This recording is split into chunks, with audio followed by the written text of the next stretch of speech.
Right guys, this is how to do the secure it combination lock. Two here. This is a different procedure, but I'll show you that in the next video. So first of all, spin the dial clockwise at least 3 times. That'll set all the dials, and finish up at a 0. Give it some pressure, some tension on the shackle. Turn clockwise until it stops.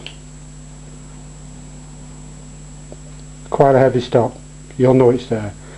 Release the pressure, lads. Anti-clockwise a full turn back to your 35, which is the number we've just got. Go back a little bit further just to miss that. Anti-clockwise still till we get another definite stop. There we are. We're on a number 7. Pressure off. Clockwise back to the very first number, which is 35. Just go past it. Pressure on. Carry on clockwise till we get the 3rd number, and it's open. Simple, lads. I'll show you how to do the second one in the next video. Cheers.